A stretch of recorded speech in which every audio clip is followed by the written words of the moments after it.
Someone You Should Know, a program about people you know and even more that you don't. Hosted by Stuart Sax, veteran, husband, father, and grandfather. Now, here's your host, Stuart Sax. Well, welcome to another edition of Someone You Should Know. Glad to have you here. It's a bright Wednesday morning, and I'm glad that you decided to spend a little bit of time with us. I think you're going to be fascinated by today's show because we're going to be giving you a lot of information, some of which you may have already known about, and most of which you probably haven't. But we are also brought to you today by our good friends over at No Sweat Air Experts Air Conditioning. You know, there's a lot in, no matter what city you're in, and we are in the north part of Texas, and No Sweat is a northern Texas company. But wherever you live, I urge you, check out maybe some of the big major companies, but also look a little deeper into some of the more independently owned operations that have maybe one, two locations, because I think they give you a better service, they give you better prices, and they show up on time. We're getting ready to head into the fall season and you want to make sure you have a good transition from your air conditioning system to your heating air conditioning. And if you're in the North Texas area, No Sweat Experts is the company you need to reach out to. Well, today we're going to be talking about marriage, and we're also going to be talking about the alternative. Um, and you'll see why, because my guest has written a book that people can take. And, I don't know why this wasn't out there, 40 and 50 years ago, because honestly, I think people need a manual to have at their disposal prior to walking down that aisle and saying, I do. Um, so my guest has written a book called The Marriage License Handbook and Test. So it's a great thing. So if you've got kids that are thinking about getting married, or you're heading maybe down the aisle for the second or maybe third time, you might want to listen very carefully to my very, very good friend and my guest, Judith Kaluzny. Judith, welcome. Good morning. Good to see you again. And this subject is something that eludes most people, I think, because marriage is just it's you fall in love and everything is wonderful and let's get married, and you wonder where did the thought process stop, before getting married. So you have been you were an attorney For 43 years. And a mediator of divorce law. Yes. Where did you get the idea that, what, I think there's something to be said about marriage and divorce. I'm going to make that my life's career. Okay. Well, there were two reasons. One was that I found that some very intelligent people and educated people thought that when they got married in California, that everything they owned became community property. Well, that's not true. Only what you acquire after marriage through your work is community property. For example, if you own stocks before you're married and you have your portfolio manager and she or he takes care of everything, those stocks remain separate property. There's only 9 community property states. All the rest have some other form of marital property. Depending on the state that our listeners and viewers live in, how do they go about finding out what the rules and regulations are in their state? Well, they would, you could just Google your state marriage law, or marriage statutes. Just Google it. However, basically everywhere in the world, marriage is a contract. And the contract is written by each and every state of these United States. However, if you don't like the contract, the default contract, I call it. You can write your own contract. So in California, you could write a contract that says everything we acquire will be the separate property of whoever works for it. Or in a marital property state, you can say everything we acquire after we're married will be community property. So you can change your state default rules by writing an agreement, which is commonly known as a prenup or a premarital agreement. Now, here's another interesting point that most people don't realize. After you're married, you can also write agreements that change your property status. I had a client one time, a woman that had been in business, a very successful business for 11 years. When she started her business, she told me, she consulted with the lawyer and said she wanted the business to be her separate property. And the lawyer says, "Oh no, it has to be community property." Well, that was just not true. They could have written an agreement, she and husband signed and dated it, and it could have been her separate property. So, like I say, marriage is a contract and it involves property according to your state law, but you can change that state law if you don't like it. But still, the obligations to be faithful and honorable still do apply. You can't write those out. There's a lot of states nowadays that have rules on confidentiality and that oblige you to have full disclosure of all your property. And in California, there's great penalties if you fail to disclose any asset. For example, one woman, shortly before separation, played the lottery, and she found out after they were separated, she won the lottery, and she didn't tell husband. Well, a year later, he found out about it, and he took her to court, and the court penalized her for not disclosing that asset.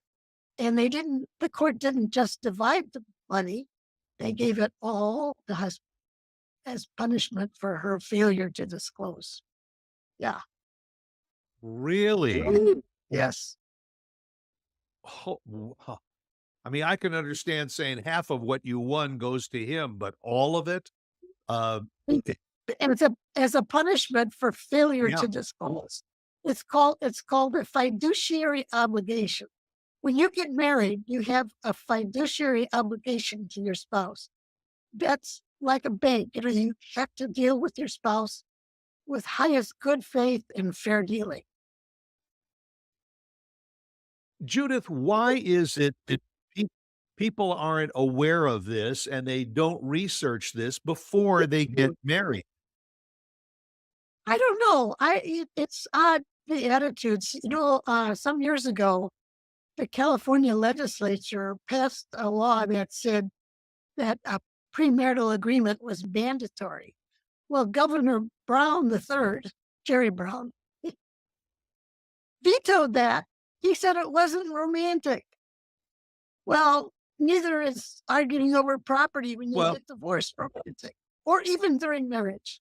Well, I mean, I understand, and it makes common sense that if you set love aside for just a minute, and say we're going into this marriage, we're going into this contract, and it's to both of our benefits we do that.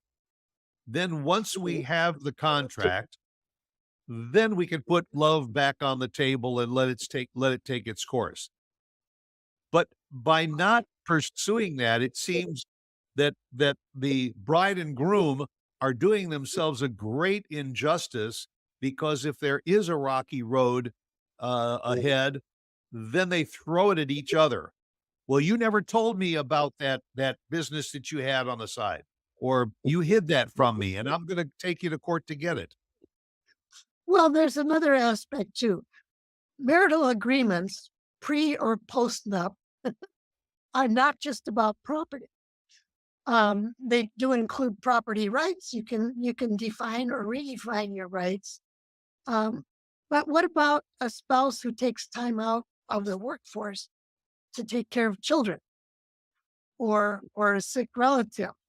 Your your your agreement, your marital agreement can include how to compensate that spouse for time out of the workforce. Or you can, in your premarital agreement, you can agree to a plan for parenting of children, or talk about if you want to have children, or, if we don't have children, would we adopt children? There's all kinds of things. Who's going to manage the money? Will we work on, will we have a budget? Will we combine our incomes? A lot of people these days um,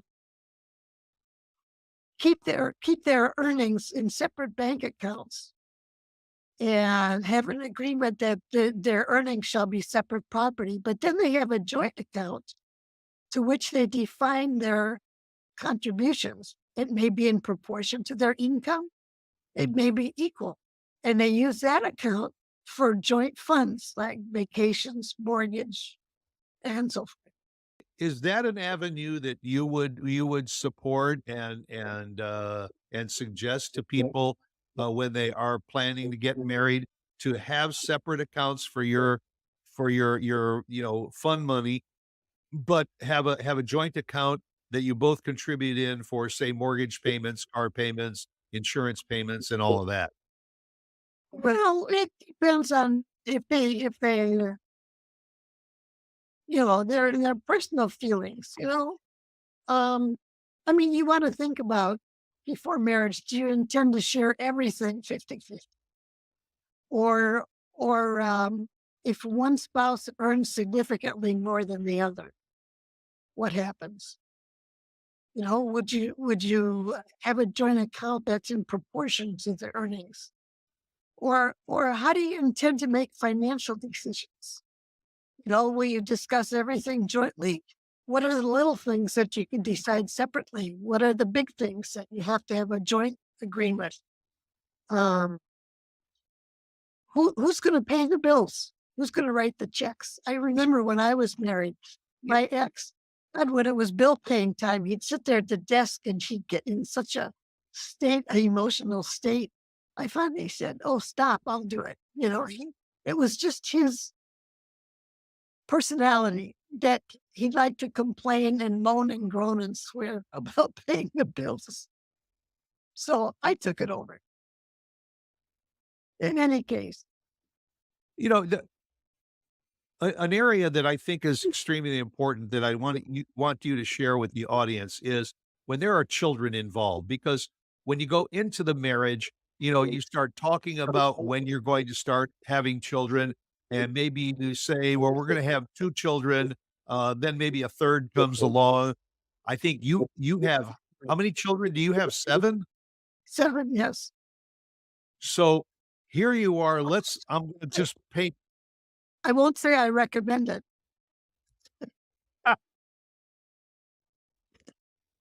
Well, you know, I'm going to play devil's advocate here.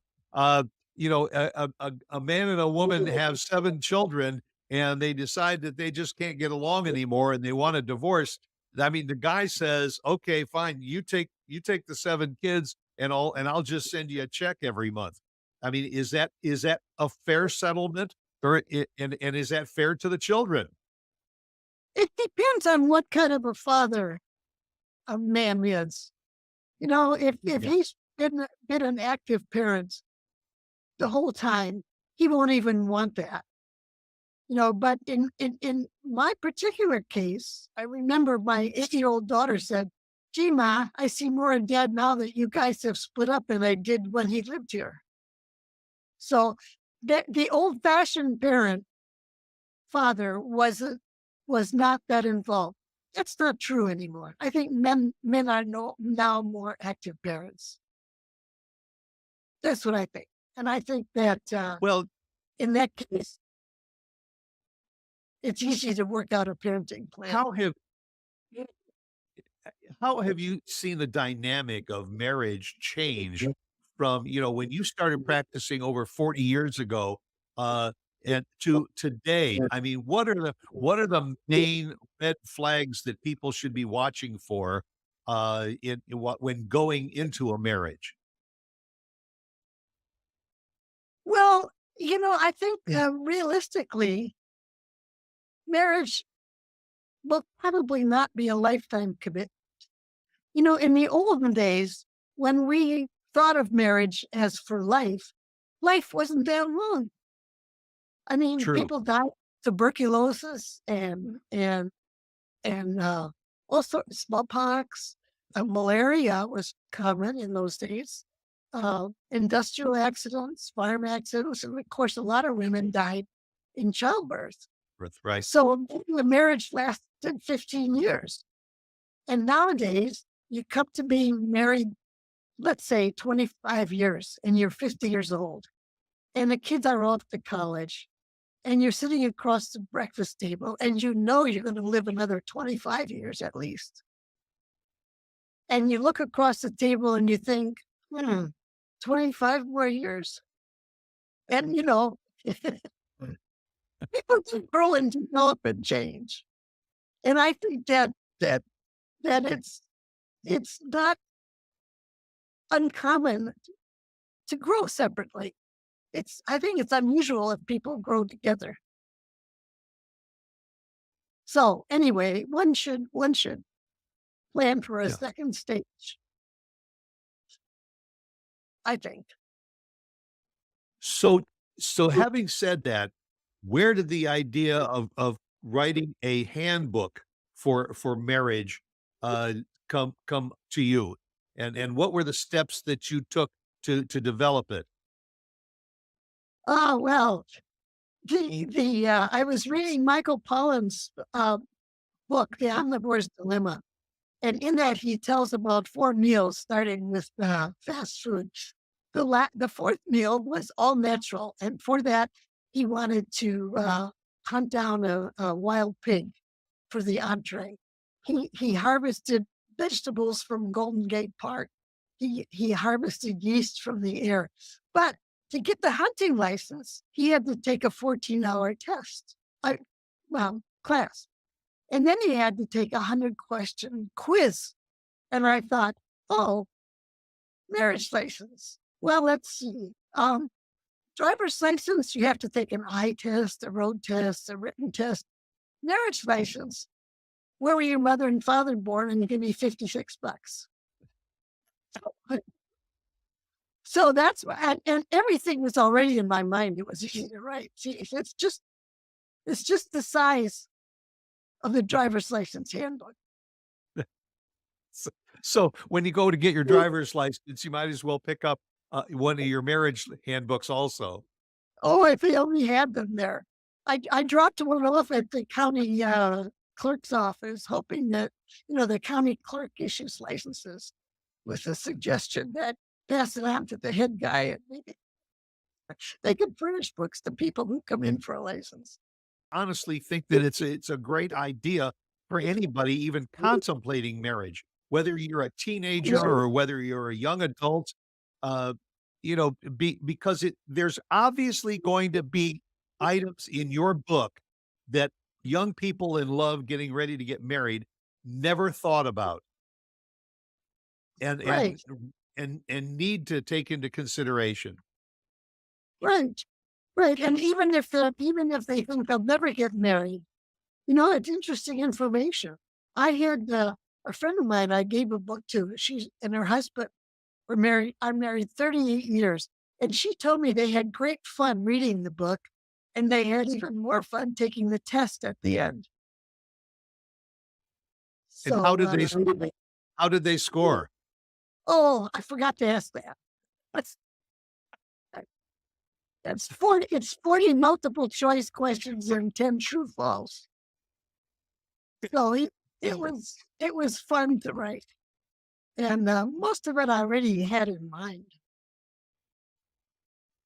So, You mentioned there's something that you mentioned, prenup, postnup, uh, but there are also financial agreements that can be made during the marriage. yes. Uh, Yes. And what are some of those that people should be aware of?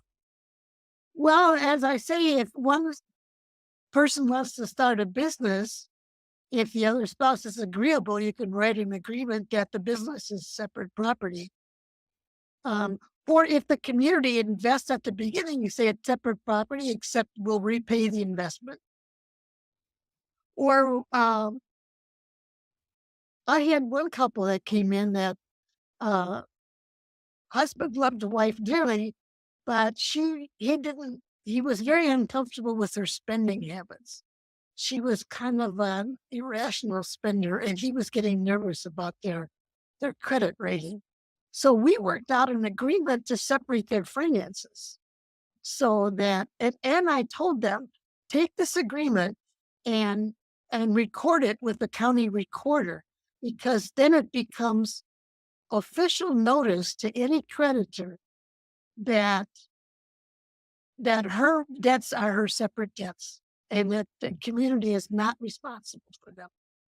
So, like I say, whether it's actual notice to creditor, it's official notice. So in other words, you said that anything that you have when you enter the marriage is separate property, not community property. But there is an avenue if you want to establish something privately during the marriage. There are steps that you can take in order to do that and separate that from the community property in the marriage. Yeah, you just write an agreement, you write a contract. Just make the terms clear and understandable, and sign it. Both of you sign it and date it, and that's an enforceable contract. So we know a bit about that. You pursued law in the area of marriage and all, but how did the mediation part of it come in, and how do you feel about the mediation part of a marriage situation between a couple? Well, Stuart, I'm working on my second book. It's The American Way of Divorce, subtitled A Fraud on Families. Divorce, the, Ah, the, the court and legal process is a complete fraud. Um, so half of my 43 years, I did no longer go to court. I when I learned about mediation, and it was at the invitation of a sociologist who became a trained mediator. She asked me to be her attorney consultant, and it just made so much more sense that um, I became a mediator. Let me give you my favorite example. I had a couple that came in for mediation. They had one house, two pensions, three kids, and support for stay-at-home dad. They came in February. Before the end of April, their divorce was complete, signed by a judge, and returned to them. Then I had another man came in and wanted to do mediation. His wife already had a lawyer who was apparently a nice woman, and they had already. This lawyer had done a parenting plan. First thing, get the kids out of the way for the other discussions. They had a lot of assets, and so I couldn't contact the wife because she already had a lawyer, but I wrote for him an interim agreement to how to pursue the rest of their division of property. It included using a certified divorce financial advisor, and it included a good support package for the interim. And she became offended at this offer, and I think she talked to her PTA friends. She fired her nice lawyer, hired the number one shark of this county, and 4 years and 3,300 pages filed with the court and $429,000 in attorney's fees later, the two of them, husband and wife, went to a coffee shop and spent all night and wrote their own agreement. I had another client that came to me for mediation, and she said she had talked to a divorce lawyer and said that, we just want to be friends when we're finished. And the lawyer said to her, when we're finished, you won't be friends. and she ran out of there. I met another young woman who was married only 2 years, and they had a prenup, and their divorce took 4 years. And they met sometime later, and they got to talking, and they found out all the nasty things that one said about the other, as reported by the lawyers, were only made up by the lawyers to cause hostility. That neither one of them had said any bad thing about the other one. The serious part is when there's domestic violence. You need some special process for that. Mediation is not appropriate. But and training judges, training psychologists. Psychology has become big business with custody. Before, one old lawyer told me, before no fault, there were no custody fights in California. But after no fault, now custody is a big business for psychologists as well as lawyers. A young woman at a meeting last month told me she's been 7 years in a divorce court and spent $21,000 for a psychologist doing a custody evaluation that was ordered by the court. It's just gone crazy. So in any case, mediation is the way to go, unless, as I say, there's domestic violence. Let me talk about the training. People think if we just train the judges Please, and yes. train the psychologists. Well, I had a divorce that was not mediated, and the wife told me that the domestic abuse started when they were on their honeymoon in Hawaii. But she lasted 4 years, and they had 2 kids. And in my county, there was one judge very concerned about domestic violence. So he ordered all psychologists that wanted to be appointed as custody evaluators must take this 12-hour class in domestic violence. And in that class, I went to that class for the reason that I wanted to know what to expect from them.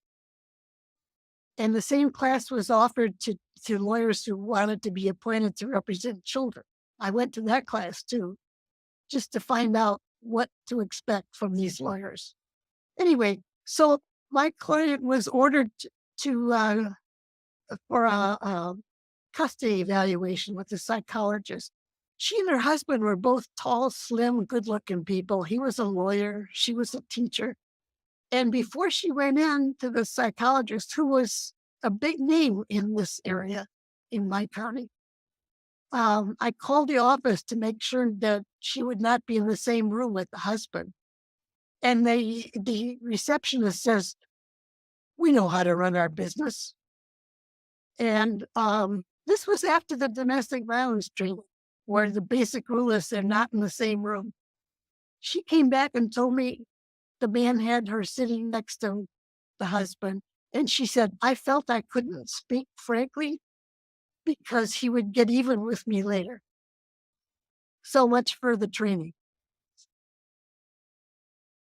Yeah. So that's why you say that some of the concept of divorce is fraudulent, and need to be overdone. Overdone. Oh, listen, worse yet, Stuart. All the state laws say how much they care about children. Well, there's an organization in California that tracks child murders in the whole nation. And these are child murders by a parent who's involved in a divorce or separation. Since 2008, there's been 993 kids killed by a parent. That's out of the heat of passion. I think that the court process is so aggravating, and it just builds hostility. The lawyers build hostility that people just break. And is it fair to say that in too many instances, it's the children that are the biggest victims of the divorce? Oh yeah. Yeah, there was one judge in my county, David Bells, who came to the Family Law Bar Association lunch, and he also went to the probate bar lunch. Those are the people that do guardianships. And he talked about ACEs. That's a new area of research, adverse childhood experiences. And he said the stress on parents cannot help but devolve upon the children in a divorce. He said there's the stress of the money, there's the stress of the time. Look, they a part of the reason I say it's fraud that in this state and in other states that I've looked at so far, few people finish their divorce with an actual trial in front of a judge. The rest of them, I call it trial by carborundum. They go to court time after time after time and get continuances because the court schedule, they don't have enough judges. There's too many cases on to not continue it. And these people that I talked about have, 4 years and 429,000. They'd been to court 5 times. I had a young man that was working for me, went to court 5 times just on a preliminary order for parenting. And then he got a bad order from a new judge. And I said, don't worry, Juan, there's still the trial. He said, what? You mean there's more? So the minimum, if you go through litigation in this state, the minimum time it takes is 2 years. 5 years is common. And like I said, this young woman last month told me she's been in it 7 years. No, And what is that? What is somebody? And yeah, I yeah. have another Good. woman that has consulted with me. It's custody. She and her husband got married solely because she was pregnant, and they had a prenup and they separated 6 months later. And 14 years later, he is still taking her to court for modifications to their parenting, to custody. I should talk about that. Custody, those ugly words, custody and visitation, have been abolished in 17 states. 17 states have changed those words to parenting play or parental responsibility, because custody is a word that promotes hostility. It's custody win, custody lose, custody battle. So, Right. but California rejected that back in 1989. We still do custody in California. You think it's a progressive state? Not quite. Not quite. But and I'll tell you one thing that Illinois has that I really like. They did a new parenting statute, and one of the rules is that you cannot take the other person back to court for a modification without first showing a good reason that there's a change in plans. In California, this guy is doing it time and again, and the child is 14 years old. Mom says the girl is very withdrawn, has no friends, she's very shy. Mom said, Mom's trying to run a business and always, and so he'll file for modification, and there will be 5 continuances before they get an actual hearing. Try to run a business doing that. And as I say, the real victim in that situation is the 14-year-old child. Yes, it's obviously affected her. So anyway, Judge Bells tells us all. In some of the notes, I noticed that. Go ahead. I'm going to say, Judge Bells, so he cautioned the lawyers that these court appearances affect the children, but what could he say but be nice out there? Well, if one person hires a shark, the other person is stuck. That's right. And the judgment, whatever way it goes, affects both sides of the family. Yeah. And when there's children involved, it goes on and on and on, and it doesn't stop when the child turns 18, because it still affects them as they enter adulthood too. One judge told me that there were parents in his court that were fighting again over a 17-year-old, and they'd been doing that for like 10 years at least. He called the kid into chambers and he says, "What do you want me to do?" And he ordered whatever the child wanted at that point. You know, I was reading, am I correct that they don't recognize the word divorce in California? Right. It's dissolution of marriage. We dissolved the marriage. There was a family law commission back in the late 60s appointed by Governor Brown the first. And that's when the whole family law court was started. And we started having no fault, although no fault was in the air already. Um, Yeah. and this commission says we just want this to be a non-adversary process. So instead of plaintiff and defendant, it's now petitioner and respondent, except that on the summons that accompanies your petition, under the respondent's name, there's a black box that says you have been sued. You know, that's their idea of non-adversary. Right. Yeah. That And that of course, that doesn't make using sense. using the word custody calls forth an adversary attitude too. Folks, we are scrolling Judith's website across the screen, and I invite you to visit it and get a lot of information that we've been discussing, and also get additional information. And also, if necessary, reach out to Judith if you have a question, or maybe you say, "How do I go about doing this in the state that I live in?" Because I think it's very important going into that marriage, and whether you are the parent of a son or a daughter that's going into marriage, or even a grandparent, it's a good idea that you know what's going on, and also that you can share it with your family. Oh, hey, this little book makes a great bridal shower gift. Right. I you actually it seemed funny when you said it, but it is a good idea. That should be something. Yeah, going into it. I Uh, recommend it to a young woman that my doctor's receptionist. She said, yeah, she just got engaged. And what I suggested was that you sit down with a cup of coffee or tea or a beer and have your fiance read it to you. That way he gets into it without you telling him what to do.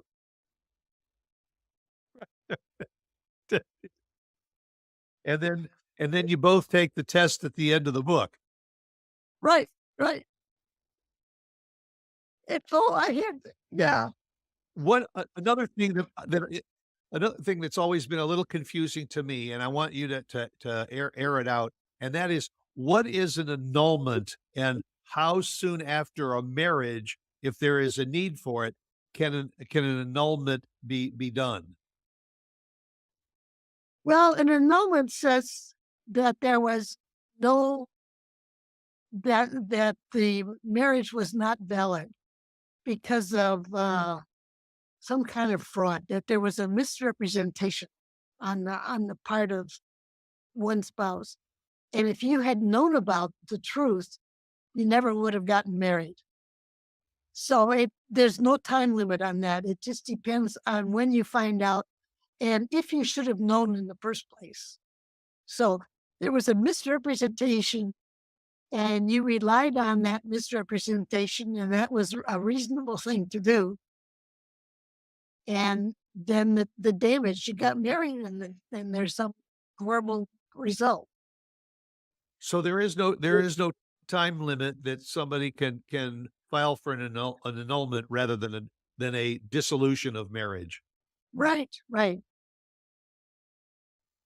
And of Wow. course, yeah, I gotta tell you something, Judith. yes. You're bringing up information that I never knew about, and my wife and I have been married 49 and a half years. You're thinking of the contracts you could have written. Right. Yeah. Yeah. It's I always suggest, who takes out the garbage?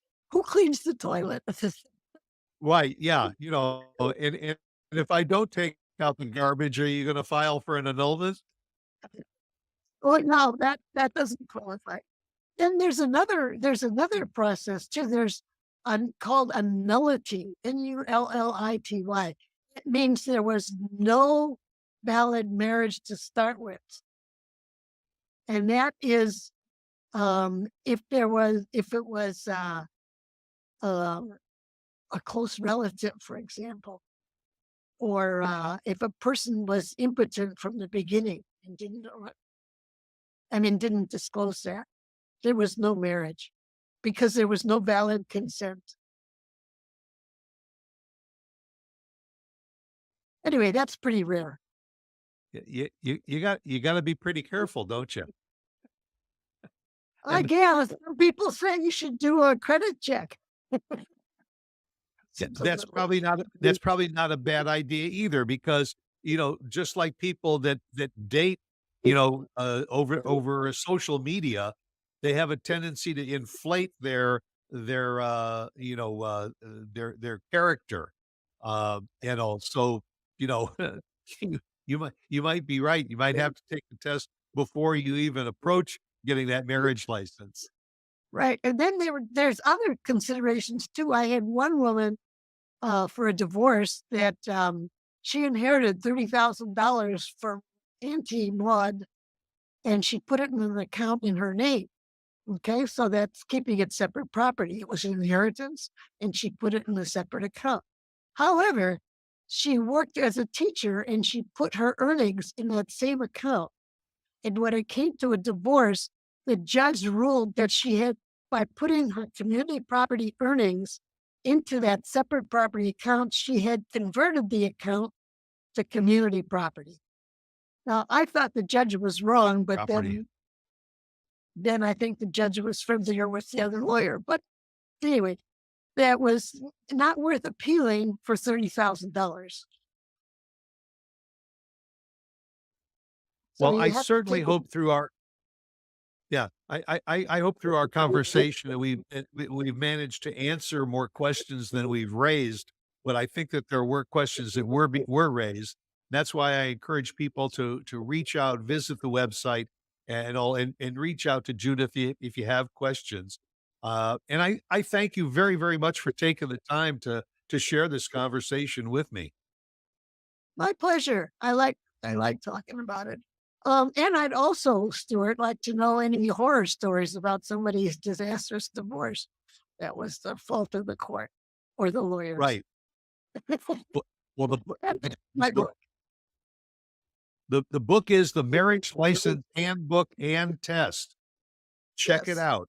Check You it can- out. on Amazon or Barnes and Noble. Very good. Well, that will do it for another edition of Someone You Should Know. I thank my very special guest, Judith Kaluzny, and I always end my show by saying, "Be yourself," because everyone else is already taken. And so that will do it for another edition of Someone You Should Know. And again, thank you to my very special guest, Judith Kaluzny. I like it. Thank you. My pleasure.